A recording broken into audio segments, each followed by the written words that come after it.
انما کان قول المؤمنین اذا دعوا الی اللہ ورسولہ لیحکم بینہم ان یقولوا سمعنا واطعنا۔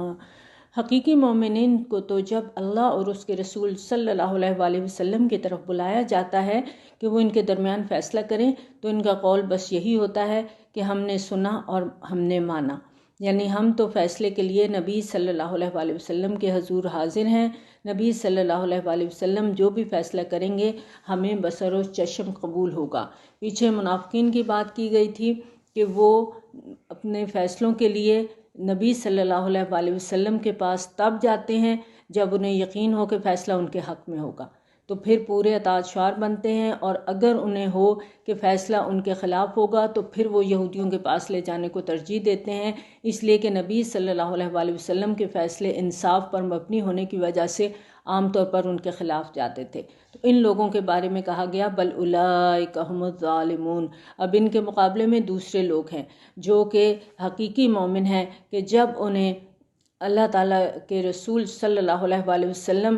کے فیصلے کے بارے میں ان کی رائے یہ ہوتی ہے سمعنا واطعنا، کہ ہم نے سنا اور ہم نے قبول کر لیا، وَأُولَئِكَ هُمُ الْمُفْلِحُونَ، اور یہی لوگ فلاح پانے والے ہیں۔ وَمَن يُطِعِ اللَّهَ وَرَسُولَهُ وَيَخْشَ اللَّهَ وَيَتَّقْهِ فَأُولَئِكَ هُمُ الْفَائِزُونَ، اور جو کوئی اللہ اور اس کے رسول صلی اللہ علیہ وآلہ وسلم کی اطاعت کرتا ہے اور اللہ کا خوف رکھتا ہے اور اس کا تقوی اختیار کرتا ہے تو وہی لوگ کامیاب ہونے والے ہیں۔ گویا کامیابی کا کرائٹیریا یہاں پر دیا جا رہا ہے اللہ کی اطاعت اور نبی صلی اللہ علیہ وآلہ وسلم کی اطاعت، اور اس کے ساتھ ساتھ اللہ کا خوف کہ اللہ مجھ سے ناراض نہ ہو جائے، اور اللہ کا تقوی، اللہ کے ہونے کا احساس کہ کوئی دیکھے نہ دیکھے اللہ دیکھ رہا ہے۔ یہ چار چیزیں انسان کو کس طرف لے کے جاتی ہیں؟ فائزون کی طرف، کامیابی کی طرف۔ تو اگر کامیابی چاہیے تو ان چار باتوں کو اپنی زندگی میں ہمیں لے کر آنا ہے۔ جب تک ہم اللہ کی اطاعت نہیں کریں گے، جب تک ہم نبی صلی اللہ علیہ وآلہ وسلم کی سنتوں کو فالو نہیں کریں گے، جب تک اللہ کا خوف ہمارے دل میں نہیں ہوگا اور اللہ کا تقوی، اللہ کے ہونے کا احساس، اس وقت تک یاد رکھیں ہم کامیاب لوگوں میں نہیں ہیں۔ وَأَقْسَمُوا بِاللَّهِ جَهْدَ أَيْمَانِهِمْ لَئِنْ أَمَرْتَهُمْ لَيَخْرُجُنَّ، اور وہ اللہ کی قسمیں کھا کر کہتے ہیں، اپنے امکانی حد تک پکی قسمیں، کہ اگر انہیں نبی صلی اللہ علیہ وآلہ وسلم حکم دیں گے تو وہ ضرور نکلیں گے۔ یہ منافقین کو جب بھی ان سے کسی قربانی کا تقاضا کیا جاتا یا جہاد کے لیے نکلنے کا مرحلہ آتا تو بہانے تراشتے، قسمیں کھاتے کہ ہمیں تو وہ مجبوری ہے، وہ مجبوری ہے، یہ مسئلہ ہے، لیکن اگر آپ صلی اللہ علیہ وآلہ وسلم ہمیں حکم دیں گے تو ہم آپ کے ساتھ چلیں گے۔ یہ نمونہ آج بھی ہم جماعتی زندگی میں دیکھتے ہیں کہ امیر کی طرف سے کوئی حکم آ جاتا ہے، کوئی کام کرنا ہوتا ہے تو لوگ بہانے بناتے ہیں، اپنی معذوری کا اظہار کرتے ہیں، مجبوریاں گنواتے ہیں، اور ساتھ یہ بھی کہتے ہیں ویسے اگر آپ حکم دیں گے تو ہم حاضر ہیں۔ یعنی جو پہلے امیر نے کہا کہ یہ کام کرو وہ حکم نہیں ہے، امیر کی بات کو حکم نہیں سمجھ رہے۔ تو جہاد کے لیے واضح حکم کے بعد منافقین یہ توقع رکھتے ہیں کہ نبی صلی اللہ علیہ وآلہ وسلم ہر ایک کی الگ الگ خوشامد کر کے اسے راضی کریں کہ نہیں جی آپ تو ضرور آئیے، جہاد میں ضرور تشریف لے جائیں۔ قُلْ لَا تُقْسِمُوا، اللہ تعالیٰ فرماتے ہیں آپ صلی اللہ علیہ وآلہ وسلم ان سے کہہ دیجئے تم لوگ قسمیں نہ کھاؤ، طاعتم معروفہ، پس معروف طریقے سے اطاعت اختیار کرو، کہ جب تم لوگ مجھے اللہ کا رسول تسلیم کرنے اور مجھ پر ایمان لانے کا دعویٰ کرتے ہو تو باقی تمام اہل ایمان کی طرح تمہیں بھی چاہیے کہ میری اطاعت اختیار کرو، جو بھی تمہیں حکم دیا جاتا ہے اسے قبول کرو۔ ان اللہ خبیر بما تعملون، یقیناً جو کچھ تم کر رہے ہو اللہ اس سے باخبر ہے۔ اگر تم جھوٹے بہانے تراش رہے ہو، اگر تم اپنی مجبوریاں بتا رہے ہو اور حقیقت کچھ اور ہے، تو اللہ تمہارے ہر ایک عمل سے واقف ہے۔ قُلْ اطیعوا اللہ واطیعوا الرسول، اے نبی صلی اللہ علیہ وآلہ وسلم آپ کہہ دیجئے تم لوگ اطاعت کرو اللہ کی اور اطاعت کرو رسول صلی اللہ علیہ وآلہ وسلم کی۔ پہلے سورۃ نساء میں بھی ہم یہ بات پڑھ چکے ہیں کہ منافقین پر تین کام بہت بھاری تھے۔ ایک تو نبی صلی اللہ علیہ وآلہ وسلم کی شخصی اطاعت، دوسرا جہاد القتال کے لیے نکلنا، اور تیسرا ہجرت۔ اس آیت میں ان تینوں میں سے پہلے معاملے یعنی اللہ اور اس کے رسول صلی اللہ علیہ وآلہ وسلم کی اطاعت کے بارے میں تاکید کی جا رہی ہے۔ وَإِن تَوَلَّوْا، پھر اگر تم منہ موڑتے ہو، فَإِنَّمَا عَلَيْهِ مَا حُمِّلَ وَعَلَيْكُمْ مَا حُمِّلْتُم۔ تو سن رکھو، ہمارے نبی صلی اللہ علیہ وآلہ وسلم پر صرف وہی ذمہ داری ہے جو ان پر ڈالی گئی ہے، اور تم پر وہ ذمہ داری ہے جو تم پر ڈالی گئی ہے۔ نبی صلی اللہ علیہ وآلہ وسلم کی ذمہ داری لوگوں تک اللہ کا پیغام پہنچانا، اور آپ صلی اللہ علیہ وآلہ وسلم سے اسی ذمہ داری کے بارے میں پوچھا جائے گا۔ اب جب نبی صلی اللہ علیہ وآلہ وسلم نے تم لوگوں کو اللہ کا پیغام پہنچا دیا ہے، اپنی ذمہ داری ادا کر دی ہے، اب اس کے بعد احکامات کی تعمیل کرنا اور اللہ کے دین کے لیے قربانیاں دینا، یہ تم لوگوں کی ذمہ داری، اور تم لوگ اپنی اسی ذمہ داری کے بارے میں اللہ کے ہاں جواب دہ ہوگے۔ اگر کوئی شخص اپنی ذمہ داری میں کمی یا کوتاہی کرے گا یا کوئی کسی کے ساتھ زیادتی کرے گا تو اللہ کے ہاں ہر کسی کا ٹھیک ٹھیک حساب ہو جائے گا۔ چنانچہ ہم میں سے ہر ایک کو یہ دیکھنا ہے کہ کسی شکایت کی صورت میں ناراض ہو کر بیٹھ رہنے کی بجائے ہمیں یہ سوچنا ہے کہ میں اپنی ذمہ داری کی فکر کروں، کیونکہ مجھ سے میری ذمہ داری کا حساب لیا جانا ہے۔ کیونکہ بعض اوقات ہمیں لگتا ہے کہ دوسرا زیادتی کر رہا ہے تو ہم ناراض ہو کے بیٹھ جاتے ہیں اور اپنی ذمہ داری کو بھی بھول جاتے ہیں۔ تو جہاں تک کسی دوسرے کی زیادتی کا معاملہ ہے تو اس سلسلے میں وہ خود اللہ کے ہاں جواب دہ ہوگا، اور اسے یہ بھی یقین ہونا چاہیے کہ اللہ کے ہاں ہر کسی کے ساتھ زیادتی کی تلافی بھی کر دی جائے گی۔ اللہ تعالیٰ کا ہر فیصلہ انصاف پر مبنی ہوتا ہے۔ وَإِن تُطِيعُوهُ تَهْتَدُوا وَمَا عَلَى الرَّسُولِ إِلَّا الْبَلَاغُ الْمُبِينُ۔ اور اگر تم نبی صلی اللہ علیہ وآلہ وسلم کی اطاعت پر کاربند رہو گے تو تم ہدایت یافتہ ہوگے، اور ہمارے رسول صلی اللہ علیہ وآلہ وسلم پر کوئی ذمہ داری نہیں سوائے صاف صاف پہنچا دینے کے۔ وَعَدَ اللَّهُ الَّذِينَ آمَنُوا مِنكُمْ وَعَمِلُوا الصَّالِحَاتِ۔ اللہ کا وعدہ ہے تم میں سے ان لوگوں کے ساتھ جو ایمان لائیں اور نیک عمل کریں۔ یہ وعدہ صرف نام کے مسلمانوں کے لیے نہیں ہے، یہ وعدہ ان لوگوں کے لیے نہیں ہے جو اللہ کے احکامات کی کلی تعمیل کو اپنا شعار بنانے اور اللہ کے راستے میں جان مال کی قربانی دینے کے لیے سنجیدہ نہیں ہوتے۔ یہ وعدہ ہے مومنین کے لیے، صادقین کے لیے، جو ایمان اور عمل صالح کی شرائط کو پورا کرتے ہیں، یعنی ایمان حقیقی کے تمام تقاضوں کو پورا کرنے کے لیے ہر وقت کمر بستہ رہتے ہیں۔ کیا وعدہ ہے؟ لَيَسْتَخْلِفَنَّهُمْ فِي الْأَرْضِ كَمَا اسْتَخْلَفَ الَّذِينَ مِن قَبْلِهِمْ، کہ وہ ضرور انہیں زمین میں خلافت یعنی غلبہ عطا کرے گا جیسے اس نے ان سے پہلے والوں کو خلافت عطا کی تھی۔ یعنی اے امت محمدیہ صلی اللہ علیہ وآلہ وسلم، تم لوگ اگر ایمان حقیقی اور اعمال صالحہ کی دو شرائط پوری کرو گے تو اللہ تعالیٰ تمہیں زمین میں اسی طرح غلبہ اور اقتدار دے گا جس طرح اس سے پہلے اس نے حضرت طالوت کو، حضرت داود اور حضرت سلیمان علیہ السلام کو خلافت عطا کی تھی، یا حضرت سلیمان علیہ السلام کے بعد بنی اسرائیل کو مکابی سلطنت کی صورت میں اقتدار عطا کیا تھا۔ اور اس آیت کے اندر خلافت کے وعدے کو 3 مختلف انداز میں بیان کیا گیا ہے۔ اول یہ کہ تاکیدی وعدہ ہے کہ اللہ مسلمانوں کو لازماً خلافت عطا فرمائے گا جیسے کہ اس نے سابقہ امت کے اہل ایمان کو خلافت عطا کی تھی۔ پھر فرمایا وَلَيُمَكِّنَنَّ لَهُمْ دِينَهُمُ الَّذِي ارْتَضَىٰ لَهُمْ، اور وہ ضرور ان کے اس دین کو غلبہ عطا کرے گا جو ان کے لیے اس نے پسند کیا ہے۔ اللہ تعالیٰ اپنے پسندیدہ دین کو لازماً غالب کرے گا، اور یہاں پر جس دین کا خصوصی ذکر کیا گیا ہے وہ دین اسلام ہے جو اللہ تعالیٰ نے مسلمانوں کے لیے پسند فرمایا ہے۔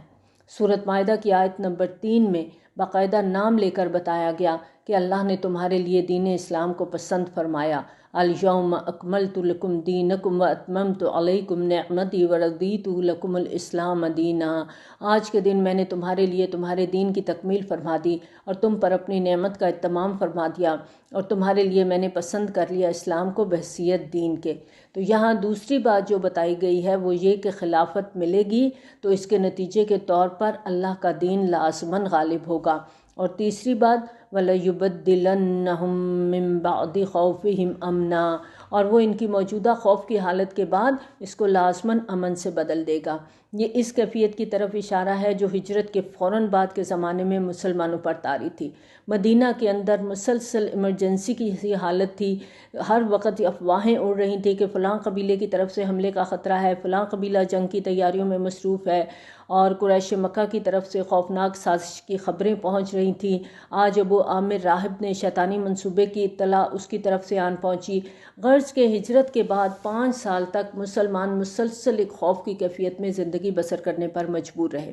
اس صورتحال میں انہیں خوشخبری سنائی جا رہی ہے کہ اب خوف کی وہ کیفیت امن سے بدلنے والی ہے۔ تینوں وعدوں کے بارے میں جو اہم نکتہ ہے کہ بار بار یہاں پر حروف تاکید استعمال ہوئے ہیں کہ اللہ تعالیٰ ضرور ایسا کریں گے۔ یعبدوننی ولا یشرکون بی شیئا، وہ میری ہی عبادت کریں گے اور میرے ساتھ کسی چیز کو شریک نہیں ٹھہرائیں گے۔ یعنی جب میرا دین غالب آ جائے گا تو مسلمان خالص میری بندگی کریں گے، کسی قسم کا شرک گوارا نہیں کریں گے۔ اس کا مطلب کیا ہے کہ جب تک اللہ تعالیٰ کی حکومت قائم نہیں ہوگی معاشرہ شرک سے کلی طور پر پاک نہیں ہو سکتا۔ چنانچہ کسی بھی ملک یا علاقے میں عملاً توحید کی تکمیل کب ہوگی؟ جب اللہ کے فرمان کے مطابق دین سارے کا سارا اللہ کے لیے ہو جائے گا۔ سورۃ الانفال کی آیت نمبر 39 میں ہم نے پڑھا تھا وَيَكُونَ الدِّينُ كُلُّهُ لِلَّهِ وَمَن كَفَرَ بَعْدَ ذَلِكَ فَأُولَٰئِكَ هُمُ الْفَاسِقُونَ، اور جو اس کے بعد بھی کفر کرے تو ایسے لوگ ہی فاسق ہیں۔ اس کا ایک مطلب تو یہ ہے کہ دین کے غلبے کے ماحول میں بھی جو شخص کفر کرے گا تو گویا اس کے اندر خیر کا مادہ ہے ہی نہیں۔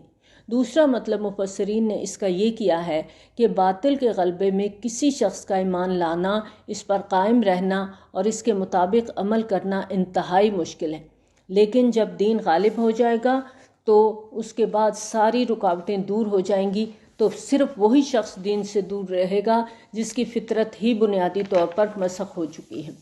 وَأَقِيمُوا الصَّلَاةَ وَآتُوا الزَّكَاةَ وَأَطِيعُوا الرَّسُولَ لَعَلَّكُمْ تُرْحَمُونَ، اور نماز قائم کرو اور زکوٰۃ ادا کرو اور رسول صلی اللہ علیہ وسلم کی اطاعت کرو تاکہ تم پر رحم کیا جائے۔ لا تحسبن الذین کفروا معجزین فی الارض، اور ان کافروں کی نسبت یہ گمان نہ کرو کہ وہ زمین میں اللہ کو عاجز کر دیں گے۔ کسی کو غلط فہمی نہ ہو کہ یہ زمین میں اللہ کے قابو سے باہر نکل جائیں گے، جو اتنا اکڑ کر پھرتے ہیں اور اپنی دولت پر ناز کرتے ہیں، یہ ایسا نہیں ہو سکتا کہ اللہ کو عاجز کر دیں۔ وَمَأْوَاهُمُ النَّارُ وَلَبِئْسَ الْمَصِيرُ، ان کا ٹھکانہ آگ ہے اور بہت ہی برا ٹھکانہ ہے۔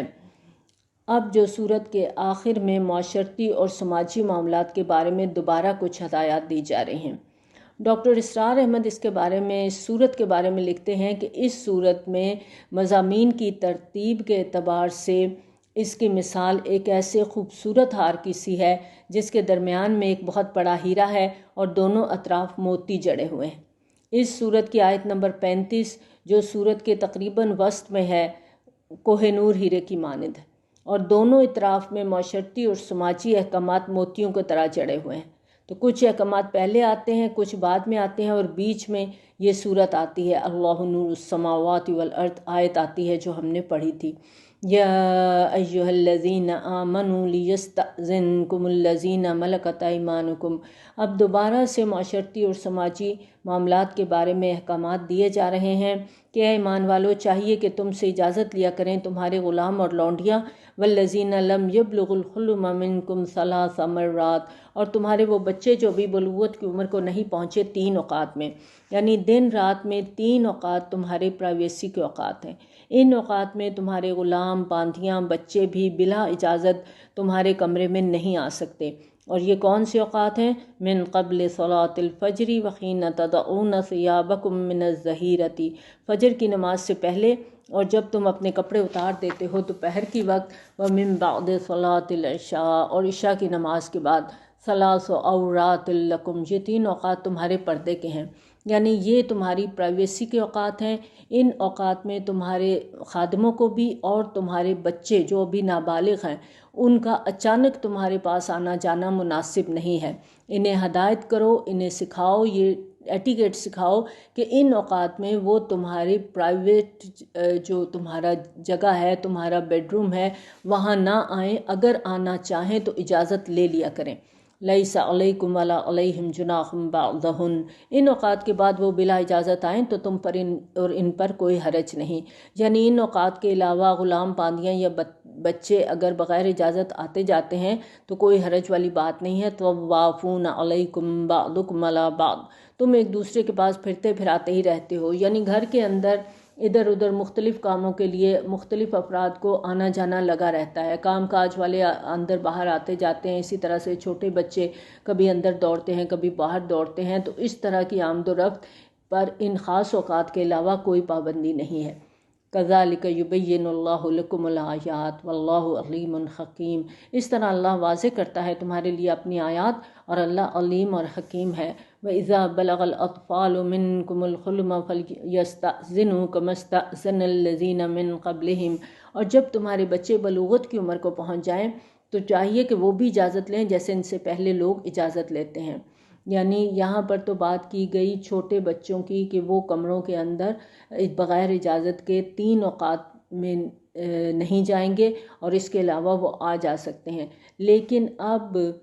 بچہ بالغ ہو گیا ہے، اب اس کے گھر میں داخلے کے آداب کے سلسلے میں وہی حکم ہوگا جو کہ بڑوں کے لیے ہے، یعنی وہ کسی نہ کسی طرح سے اپنی آمد کا اظہار کریں گے، چاہے کھانس کر، چاہے نوک کر کے، چاہے آواز دے کر، کسی بھی طرح سے۔ جو بچے اب جوان ہو گئے ہیں تو انہوں نے جب اندر آنا ہے، تمہارے بیڈ روم میں آنا ہے یا وہ جگہ جو عورتوں کے لیے مخصوص ہے وہاں وہ آئیں گے تو وہ اپنی آمد کا اظہار کریں گے، اپنی آمد کا اعلان کریں گے کسی بھی طریقے سے، اور اجازت لیے بغیر وہ اندر نہیں آئیں گے۔ کذالک یبین اللہ لکم آیاتہ واللہ علیم حکیم، اس طرح اللہ تمہارے لیے اپنی آیات کی وضاحت کرتا ہے اور اللہ علیم اور حکیم ہے۔ اب دیکھیں یہ سارے ایٹیکیٹس یہ قرآن ہمیں دے رہا ہے، اور یورپ نے کیا کیا، یہ سارے ایٹیکیٹس انہوں نے اپنا لیے اور انہوں نے اپنی دنیا سنوار لی، اور ہم نے یہ سب کچھ چھوڑ دیا کیونکہ ہم نے قرآن پڑھا ہی نہیں۔ انہوں نے ہماری کتاب پڑھی اور اس میں سے ساری یہ باتیں سیکھ کر اپنی دنیا سنوار لی انہوں نے، اور ہم نے کیا کیا کہ ہم نے اللہ تعالیٰ کے احکامات کو پڑھا ہی نہیں، سمجھا ہی نہیں، اور ہم ان کی بڑی تعریفیں کرتے ہیں، جی ان کے ہاں تو کسی کے گھر اجازت کے بغیر نہیں جاتے، ان کے بچے ماں باپ کے بیڈ روم میں ایسے نہیں دندناتے پھرتے۔ تو یہ سارے آداب ہمیں کون سکھا رہا ہے؟ یہ اللہ تعالیٰ سکھا رہے ہیں، تو ہمیں بھی ان پر عمل کرنا ہے تاکہ کم از کم ہم اپنی آخرت کے ساتھ ساتھ اپنی دنیا کو بھی بہتر بنا سکیں۔ والقواعد من النساء اللاتي لا يرجون نکاحا، اور گھروں میں بیٹھ رہنے والی عورتیں جو اب نکاح کی امیدوار نہ ہوں، یعنی نکاح کرنے کی عمر نہیں ہے، بہت زیادہ بوڑھی ہو چکی ہیں، فلیس علیہن جناح ان یضعن ثیابہن، تو ان پر کوئی حرج نہیں اگر وہ اپنے اضافی کپڑے اتار دیا کریں، یعنی ایسی عورتوں کے لیے ضروری نہیں کہ وہ بڑی چادر اوڑھ کر گھر سے نکلیں۔ بعض اوقات عورت اتنی بوڑھی کمزور ہو جاتی ہے کہ اس کے لیے چادر کا وزن برداشت کرنا بھی مشکل ہو جاتا ہے۔ اسی طرح گھر کے اندر بیٹھے ہوئے بھی ان عورتوں پر جوان عورتوں کی طرح ہر وقت دوپٹے اوڑھے رکھنے کی پابندی نہیں ہے۔ غیر متبرجات بزینہ، بشرطے کی زینت کی نمائش کرنے والی نہ ہوں،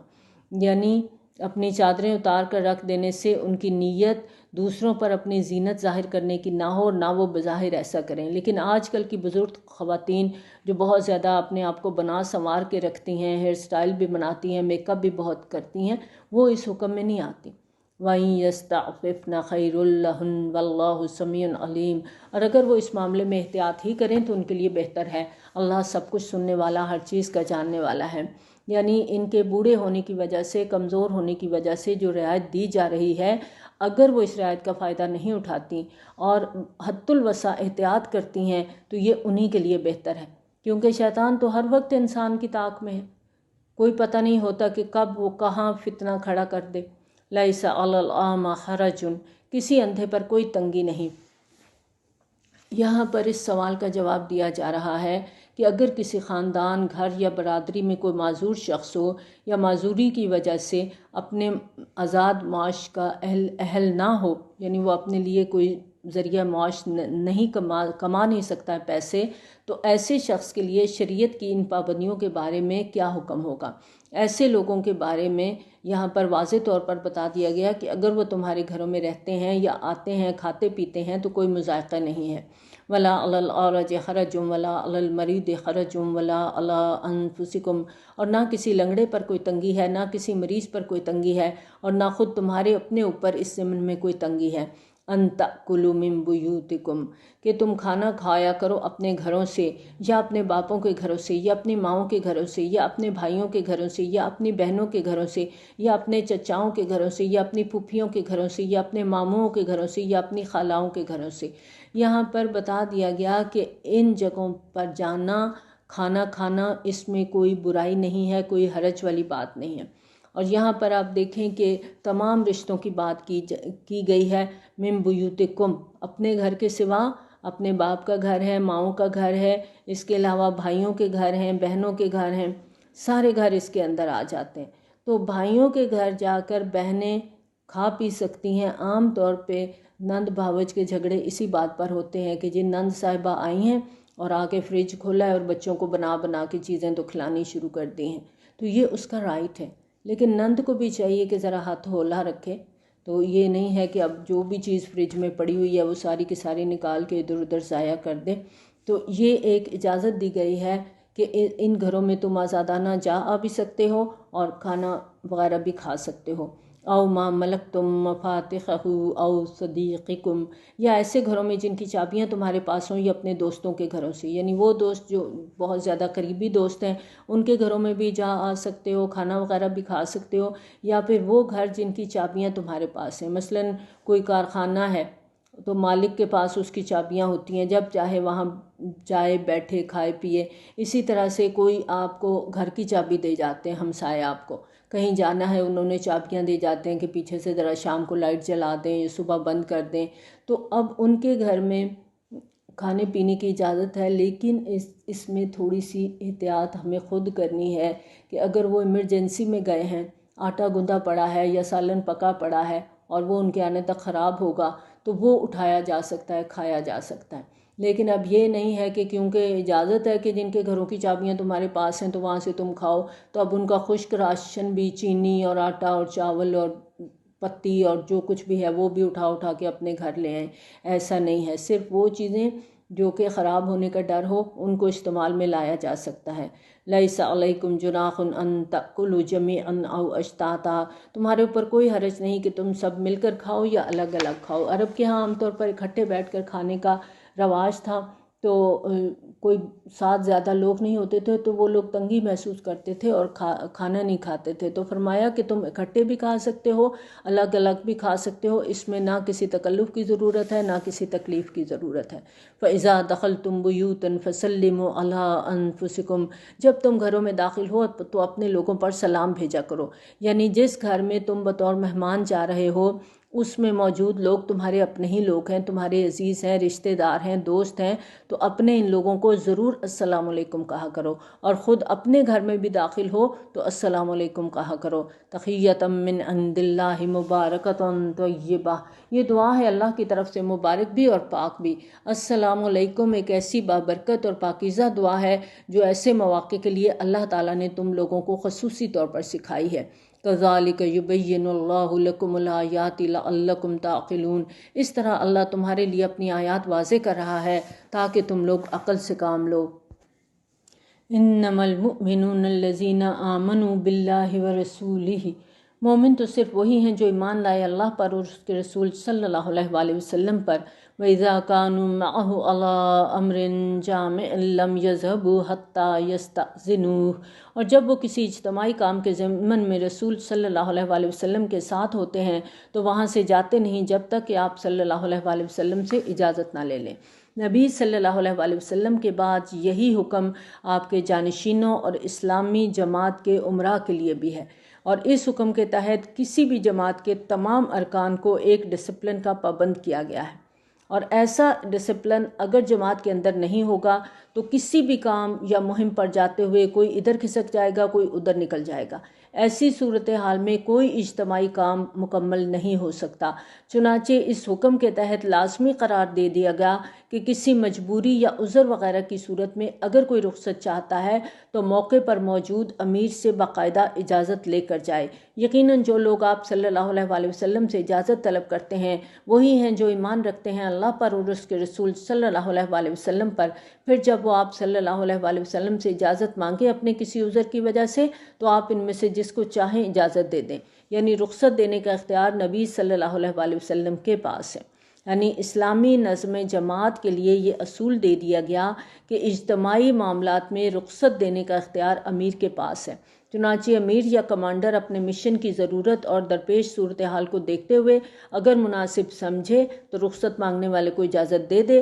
اگر نامناسب سمجھے تو اجازت نہ دے۔ چنانچہ کوئی بھی ماتحت شخص اجازت مانگنے کے بعد رخصت کو اپنا لازمی حق نہ سمجھ بیٹھے۔ وَاسْتَغْفِرْ لَهُمُ اللَّهُ، اور ان کے لیے اللہ سے استغفار کیجیے، اس لیے کہ وہ اجتماعی کام جس کے لیے نبی صلی اللہ علیہ وآلہ وسلم اہل ایمان کی جماعت کو ساتھ لے کر نکلے ہیں، وہ نبی صلی اللہ علیہ وآلہ وسلم کا ذاتی کام نہیں ہے، وہ دین کا کام ہے۔ اب دین کے کام سے اگر کوئی شخص رخصت طلب کرتا ہے تو اس کا مطلب یہ ہے کہ اس نے اپنے ذاتی کام کو دین کے کام پر ترجیح دی ہے اور ذاتی کام کے مقابلے میں دین کے کام کو کم اہم سمجھا ہے۔ بظاہر یہ بہت سنجیدہ اور نازک معاملہ ہے، اس لیے فرمایا جا رہا ہے کہ ایسے لوگوں کے لیے اللہ سے مغفرت کی دعا کریں۔ ان اللہ غفور الرحیم، یقیناً اللہ بہت بخشنے والا اور رحم فرمانے والا ہے۔ لا تجعلوا دعاء الرسول بینکم کدعاء بعضکم بعضا، تم لوگ رسول صلی اللہ علیہ وآلہ وسلم کے بلانے کو ایسے نہ سمجھ لو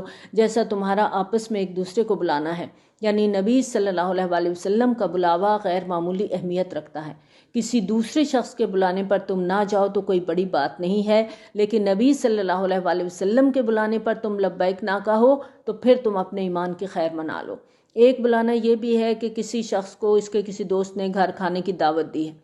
دوسری طرف نبی صلی اللہ علیہ وآلہ وسلم نے بھی کسی کو اپنے ہاں کھانے کی دعوت دی ہے۔ ایسی صورت میں نبی صلی اللہ علیہ وآلہ وسلم کی دعوت کو جا اور عام آدمی کی دعوت کو جا، لیکن ایک بلانا اللہ کے راستے میں جہاد کے لیے بلانا ہے۔ ایک طرف نبی صلی اللہ علیہ وآلہ وسلم لوگوں کو بلا رہے ہیں کہ آؤ اللہ کے راستے میں میرے ساتھ چلو، دوسری طرف کوئی عام شخص کسی دوسرے شخص کو اپنی مدد کے لیے بلا رہا ہے، تو نبی صلی اللہ علیہ وآلہ وسلم کے بلانے اور عام آدمی کے بلانے میں زمین اور آسمان کا فرق ہے۔ اور دعا اور رسول کا ایک اور مفہوم بھی مفسرین نے کیا ہے کہ نبی صلی اللہ علیہ وآلہ وسلم کو پکارنا،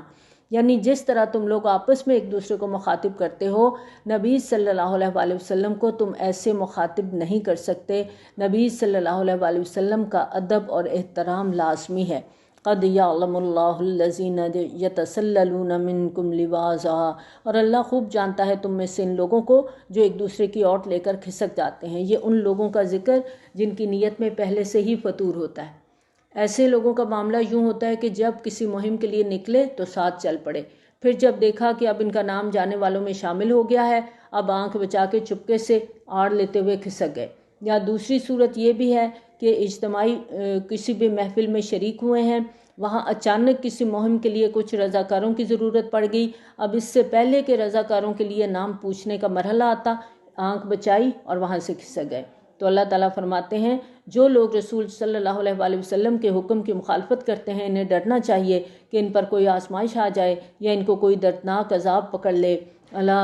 ان للہ ما فی السماوات والارض قد یعلم ما انتم علیہ، آگاہ ہو جاؤ یقیناً اللہ ہی کے لیے ہے جو کچھ آسمانوں میں ہے اور زمین میں ہے، وہ خوب جانتا ہے تم جس حال پر ہو۔ اللہ کو سب معلوم ہے کہ تم ایمان اور یقین کے حوالے سے کس مقام پر کھڑے ہو، وہ تمہارے ایمان کی کیفیت، تمہاری نیت کے اخلاص، تمہارے عمل کی تڑپ کو بہت اچھی طرح جانتا ہے۔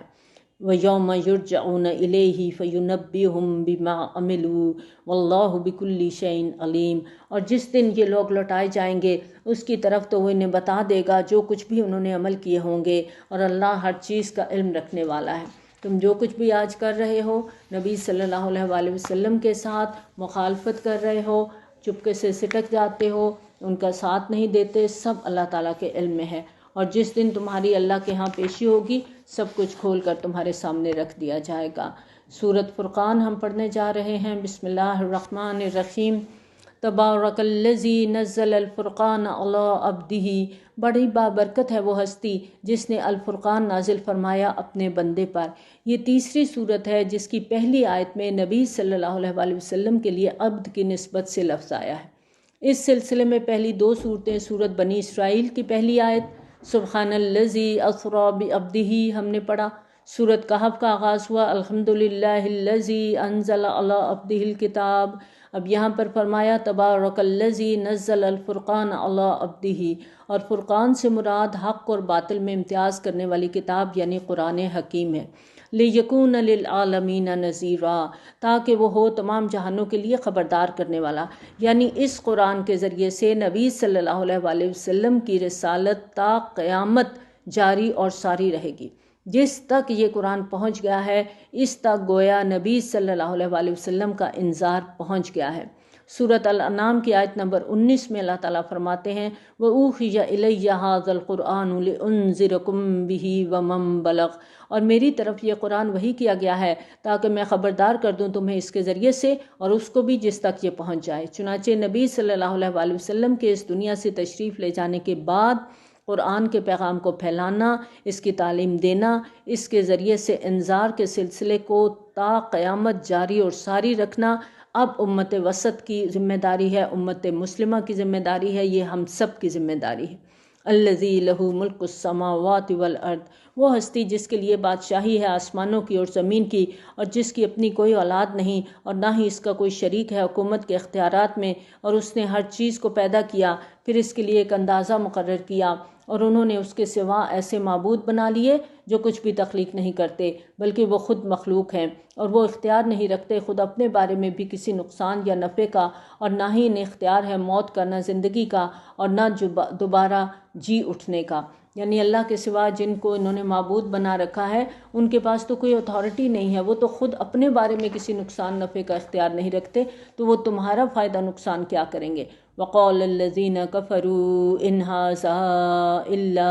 افک افتراہ وآنہ علیہ قوم آخرون، اور کافر کہتے ہیں یہ قرآن بس ایک من گھڑت چیز ہے جس کو اس شخص نے خود گھڑ لیا ہے اور اس کی مدد کی ہے اس پر کچھ اور لوگوں نے۔ قرآن مجید میں جو معلومات تھیں، جو تفصیلات تھیں، ان کو دیکھتے ہوئے مشرکین مکہ یہ سمجھتے تھے کہ اکیلا آدمی تو یہ کلام مرتب کر ہی نہیں سکتا۔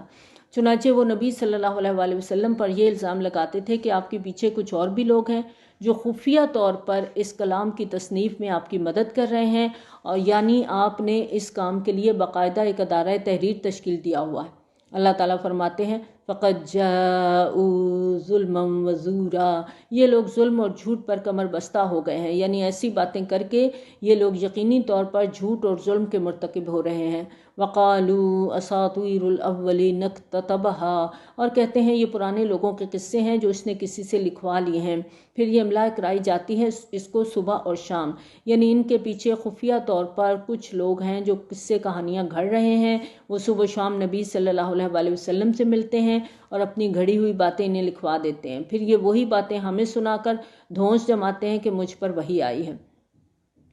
اللہ تعالیٰ فرماتے ہیں قُلْ أَنزَلَهُ الَّذِي يَعْلَمُ السِّرَّ فِي السَّمَاوَاتِ وَالْأَرْضِ، آپ صلی اللہ علیہ وآلہ وسلم کہہ دیجئے کہ اس کو اس نے نازل کیا ہے جو آسمانوں اور زمین کی ہر چھپی ہوئی چیز کو جانتا ہے۔ إِنَّهُ كَانَ غَفُورًا رَحِيمًا، یقیناً وہ بہت بخشنے والا، بہت رحم کرنے والا ہے۔ وَقَالُوا مَا لِهَٰذَا الرَّسُولِ يَأْكُلُ الطَّعَامَ وَيَمْشِي فِي الْأَسْوَاقِ، وہ کہتے ہیں یہ کیسا رسول ہے جو کھانا بھی کھاتا ہے اور بازاروں میں چلتا پھرتا بھی ہے۔ یعنی ایسا شخص اللہ کا بھیجا ہوا رسول کس طرح ہو سکتا ہے جس کو کھانے کی بھی حاجت ہے اور وہ عام انسانوں کی طرح بازاروں میں خرید و فروخت بھی کرتا پھرتا ہے۔ لولا انزل الیہ ملک فیکون معہ نذیرا، کیوں نہیں اتارا گیا اس پر کوئی فرشتہ کہ وہ اس کے ساتھ ہو کر ڈرانے والا ہوتا، یعنی اگر یہ واقعی اللہ کے رسول ہیں تو ان پر آسمان کی طرف سے کوئی فرشتہ کیوں نہیں اتارا گیا جو ہماری آنکھوں کے سامنے پرواز کرتے ہوئے نازل ہوتا، ان کے رسول ہونے کی گواہی دیتا، یہ جدھر بھی جاتے فرشتہ لوگوں کو خبردار کرنے کے لیے ہٹو بچوں کا نعرہ لگاتے ساتھ ساتھ چلتا اور نہ ماننے والوں کو دھمکاتا، یا اتارا جاتا اس پر کوئی خزانہ یا اس کے لیے کوئی باغ ہوتا جس میں یہ کھاتا پیتا، یعنی معجزانہ طور پر پھلوں سے لدا ہوا ایک باغ ان کے لیے وجود میں آتا، یہ اس باغ کے پھل کھاتے ہوئے ہمیں نظر آتے، اس باغ سے روزی حاصل کرتے، اور یہ مختلف قسم کے اعتراضات تھے جو وہ کرتے تھے۔ وقال الظالمون ان تتبعون الا رجلا مسحورا، اور ان ظالموں نے تو یہ تک کہہ دیا کہ تم صرف ایک سحر زدہ شخص کی پیروی کر رہے ہو، یعنی نبی صلی اللہ علیہ وآلہ وسلم جو کہتے ہیں کہ مجھ پر فرشتہ نازل ہوتا ہے تو اس دعوے میں کوئی سچائی نہیں ہے، یہ سب جادو اور آسیب کا اثر ہے۔ انظر کیف ضربوا لک الامثال فضلوا فلا یستطیعون سبیلا۔ دیکھیے یہ آپ صلی اللہ علیہ وآلہ وسلم کے لیے کیسی کیسی مثالیں بیان کر رہے ہیں۔ یہ لوگ گمراہ ہو گئے ہیں، اب یہ سیدھے راستے پر نہیں آ سکتے، یعنی اب یہ ایک ضد پہ اڑ گئے ہیں، یہ مختلف قسم کے اعتراضات پر ڈٹ چکے ہیں، اب ان کے راہ راست پر ہونے کا کوئی امکان نہیں ہے۔ تبارک الذی ان شاء جعل لک خیرا من ذالک، بڑی ہی بابرکت ہے وہ ہستی جو اگر چاہے تو آپ صلی اللہ علیہ وآلہ وسلم کے لیے ان سے کہیں بہتر چیزیں بنا دے۔ یعنی یہ لوگ تو آپ صلی اللہ علیہ وآلہ وسلم پر اعتراض کرتے ہوئے اپنی طرف سے بڑی دور کی کوڑی لاتے ہیں اور اپنے فہم و شعور کے مطابق مختلف چیزوں کے نام گنواتے ہیں کہ آپ کو فلاں آسائش ہونی چاہیے، فلاں چیز آپ کے تصرف میں ہونی چاہیے، فرشتے ساتھ ہونے چاہیے، باغ ہونے چاہیے، لیکن ان بیچاروں کو ہماری قدرت کا اندازہ ہی نہیں۔ ہم اگر چاہیں تو ان کی تجویز کردہ چیزوں سے کہیں بہتر ایسی چیزیں نبی صلی اللہ علیہ وآلہ وسلم کے لیے پیدا کر دیں جو ان کے خواب و خیال میں بھی نہ ہوں۔ جنات تجری من تحتها الانہار ویجعل لک قصورا، ایسے باغات جن کے نیچے نہریں بہتی ہوں اور آپ کے لیے محلات تعمیر کر دیں۔ یہ ایک باغ کی بات کرتے ہیں، ہم تو آپ کے لیے باغات کے انگنت سلسلے اور بے شمار محلات بنا سکتے ہیں۔ بل کذبوا بالساعۃ واعتدنا لمن کذب بالساعۃ سعیرا، اصل بات یہ ہے کہ ان لوگوں نے قیامت کو جھٹلا دیا ہے، اور جو قیامت کو جھٹلاتا ہے اس کے لیے ہم نے بھڑکتی ہوئی آگ تیار کر رکھی ہے۔ وہ جب دور سے ان کو دیکھے گی تو وہ سنیں گے اس کے جوش اور اس کی پھنکار کو، یعنی ایسے مجرموں کو دیکھ کر جہنم دور سے ہی غضبناک ہو کے جوش مارے گی، اور اس کے دھاڑنے اور پھنکارنے کی خوفناک آوازوں کو مجرم لوگ دور سے سن لیں گے، اور جب وہ پھینک دیے جائیں گے اس کی ایک تنگ جگہ میں زنجیروں میں جکڑے ہوئے تو اس وقت وہ موت کو پکاریں گے۔ یعنی ایک تنگ جگہ ہو اور اس میں آگ بھی جل رہی ہو اور آپ زنجیروں سے بھی بندھے ہوئے ہیں، ہل بھی نہیں سکتے، اس وقت انسان کی کیا حالت ہوگی؟ اس وقت ایک ہی ان کے پاس پکار ہوگی، دعو ہنالک ثبورا، کہ اللہ ہمیں موت آ جائے، شعور کی زندگی کا قصہ ہی تمام ہو جائے اور ہم بھولی بسری یادیں بن جائیں۔ اللہ تعالیٰ فرمائیں گے لا تدعوا اليوم ثبورا واحدا وادعوا ثبورا کثیرا، آج ایک ہی موت کو نہ پکارو بلکہ بہت سی موتوں کو پکارو۔ اب تک تو تم موت موت پکار رہے ہو نا، اس کے لیے دعائیں مانگ رہے ہو، اب ان دعاؤں سے تمہاری موت نہیں آئے گی، اب تمہیں مسلسل زندہ رہنا ہے اور عذاب کی تکلیف کو جھیلنا ہے، اور اس عذاب کی شدت میں نہ کوئی کمی آئے گی، نہ ہی موت آ کر تمہیں اس سے چھٹکارا دلائے گی۔ اللہم اجرنا من النار۔ اب دیکھیں ہم عام طور پہ کہتے ہیں زندگی ایک بار ملی ہے، اور یہ ہماری زبانوں پہ چڑھا ہوا ہے کہ ایک ہی بار زندگی ملی ہے، مزے کر لو، عیش کر لو، دوبارہ زندگی تو نہیں ملنی، جبکہ قرآن ہمیں کیا بات بتاتا ہے کہ دوبارہ زندگی ہے لیکن موت دوبارہ نہیں آئے گی۔ موت مانگ رہے ہیں یہاں، لیکن اللہ تعالیٰ فرماتے ہیں ایک نہیں کئی موتوں کو پکارو، اب تمہیں موت آنے والی نہیں ہے، اس دن موت کو موت آ جائے گی اور پھر ہمیشگی کی زندگی ہوگی۔ قل اذالک خیر ام جنت الخلد التی وعد المتقون، آپ صلی اللہ علیہ وآلہ وسلم کہیے کیا یہ انجام بہتر ہے یا ہمیشہ رہنے کی وہ جنت جس کا وعدہ کیا گیا ہے متقی بندوں کے لیے؟ ان کے لیے وہ ہوگی بدلہ اور ان کے لوٹنے کی جگہ، متقین کے اعمال کا بدلہ، ان کے سفر کی آخری منزل یہ جنت ہوگی جو ہمیشگی کی جنت ہوگی۔ دیکھیں جب سے ہم قرآن پڑھ رہے ہیں، اب ہم 18واں پارہ پڑھ رہے ہیں، اور تقویٰ کا کتنی تاکید کی گئی، اور تقویٰ کیا ہے؟ اللہ کے ہونے کا احساس، ہر وقت ہم کانشیس ہوں کہ کیمرے کی آنکھ ہمیں دیکھ رہی ہے۔ آج آپ دیکھیں کہ سڑکوں کے اوپر کیمرے لگے ہوئے ہیں، سپیڈ لیمٹ ہے، آپ اس سپیڈ لیمٹ کو کراس نہیں کرتے کیونکہ آپ جانتے ہیں کہ اگر کیمرے کی زد میں آ گئے تو پکڑے جائیں گے، تو انکار نہیں کر سکیں گے کہ ہم اوور سپیڈنگ نہیں کر رہے تھے، تو نظریں بار بار سپیڈو میٹر پہ جاتی ہیں کہ کہیں ایسا نہ ہو کہ خالی سڑک ہے تو سپیڈ بڑھ جائے۔ لیکن کیمرے کا ڈر ہے ہمارے دل میں، جرمانے کا ڈر ہے، لیکن اللہ کا ڈر نہیں ہے۔ اگر اللہ کا تقویٰ ہو نا ہمارے اندر تو ہم اتنے ہی کانشیس ہوں جتنے ہم گاڑی چلاتے ہوئے اوور سپیڈنگ سے ہوتے ہیں کہ کہیں فائن نہ ہو جائے، کہیں جرمانہ نہ لگ جائے۔ تو اللہ کا تقویٰ ہی اصل میں ہمیں نجات کی طرف لے جانے والا ہے، اور ایسے لوگ جو تقویٰ والی زندگی گزاریں گے وہ ان کے لیے جنت میں کیا ہوگا؟ لہم فیہا ما یشاؤون خالدین، ان کے لیے ہر وہ شے ہوگی جو وہ چاہیں گے اور اس میں رہیں گے ہمیشہ ہمیشہ۔ اب دیکھیں گے دنیا میں انسان کتنی بھی خواہشیں کر لینا، ہر خواہش پوری نہیں ہوتی، کوئی نہ کوئی رہ ہی جاتی ہے۔ بڑے سے بڑا بادشاہ بھی ہے نا، اس کی بھی ساری خواہشیں پوری نہیں ہوتی، لیکن جنت ایسی جگہ ہے کہ ہر وہ ملے گی چیز جس کی خواہش کریں گے، سوچیں گے اور وہ سامنے آ جائے گی۔ اللہم اجعلنا منہم کان اللہ ربک وعدا مسئولا، یہ آپ کے رب کے ذمے ایک واجب الادا وعدہ ہے، اس وعدے کے پورا کرنے کی ذمہ داری آپ کے رب کی ہے۔ اور اس کے حوالے سے سورۃ آل عمران کی یہ دعا، کیا دعا ہے یاد ہے؟ ربنا وآتنا ما وعدتنا علی رسلک ولا تخزنا یوم القیامہ انک لا تخلف المیعاد، اے ہمارے پروردگار تو نے اپنے رسولوں کے ذریعے ہم سے جو وعدے کیے وہ پورے فرما، اور ہمیں قیامت کے دن رسوا نہ کرنا، بے شک تو اپنے وعدے کے خلاف نہیں کرتا۔ اللہ تعالیٰ یقیناً اپنے وعدوں کو پورا فرمائے گا۔ یہ اللہ تعالیٰ کی بے پایاں رحمت کا اظہار ہے کہ وہ ان وعدوں کو اپنی ذمہ داری قرار دیتا ہے۔ وَيَوْمَ يَحْشُرُهُمْ وَمَا يَعْبُدُونَ مِن دُونِ اللَّهِ، اور جس دن وہ ان کو اور جن کو یہ لوگ اللہ کے سوا پوجتے ہیں سب کو جمع کرے گا، یعنی جن جن ہستیوں کے ناموں پر مشرکین نے بت بنا رکھے تھے، یہ جن کو براہ راست اللہ کا شریک ٹھہراتے تھے، چاہے فرشتے تھے، اولیاء اللہ ہیں، انبیاء ہیں، یا کوئی بھی بزرگ ہستیاں ہیں جو کہ جن کے مزار پر جاتے ہیں، جن کے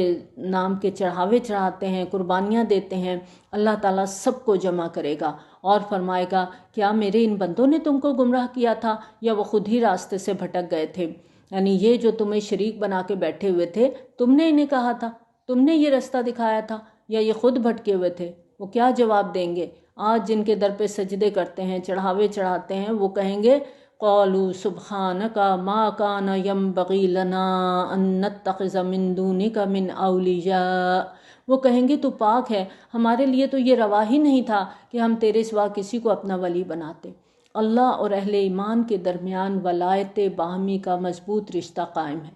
اللہ اہل ایمان کا ولی ہے اور اہل ایمان اللہ کے ولی ہیں۔ سورۃ البقرہ کی آیت نمبر 257 میں اللہ تعالیٰ فرماتے ہیں اللہ ولی الذین آمنوا یخرجہم من الظلمات الی النور، اللہ ولی ہے مومنین کا، وہ انہیں اندھیروں سے نکالتا ہے نور کی طرف۔ اور سورۃ یونس میں اللہ تعالیٰ فرماتے ہیں الا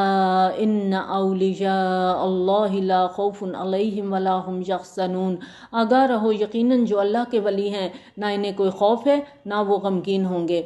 اگر یہ سچے معبود ہوتے تو یہ اپنے بندوں کے ساتھ ولایت کا رشتہ قائم کرتے، وہ تو پوچھنے پر صاف انکار کر دیں گے اور کہیں گے ہمارا ولی تو اللہ ہے، ہم نے تو اللہ کے سوا کسی اور کے ساتھ ولایت کا رشتہ استوار ہی نہیں کیا اور نہ ہی ہم کر سکتے تھے۔ وَلَٰكِن مَتَّعْتَهُمْ وَآبَاؤُهُمْ،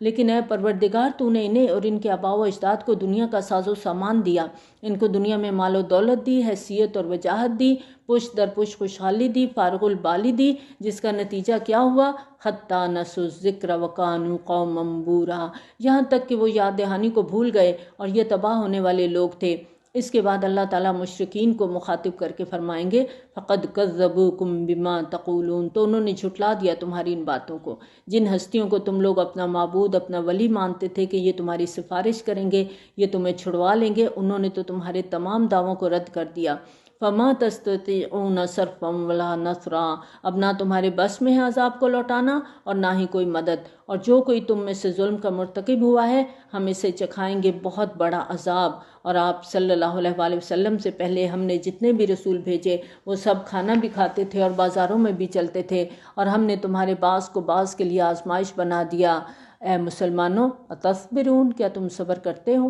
یہ جو کچھ بھی کفار کہہ رہے ہیں اس کے بعد اب تم صبر کرو گے؟ وَكَانَ رَبُّكَ بَصِيرًا، اور آپ صلی اللہ علیہ وآلہ وسلم کا رب سب کچھ دیکھنے والا ہے۔ ان تمام باتوں کو سمجھ لینے کے بعد اب تمہارے لیے صبر اور استقامت کی روش ناگزیر ہو گئی ہے۔ یہ لوگ جو کچھ بھی باتیں بنا رہے ہیں اللہ تعالیٰ خود ان کے درمیان فیصلہ کر دے گا۔ وآخر دعوانا الحمد للہ رب العالمین، سبحانک اللہم وبحمدک، نشہد ان لا الہ الا انت، نستغفرک ونتوب الیک۔ السلام علیکم ورحمۃ اللہ وبرکاتہ۔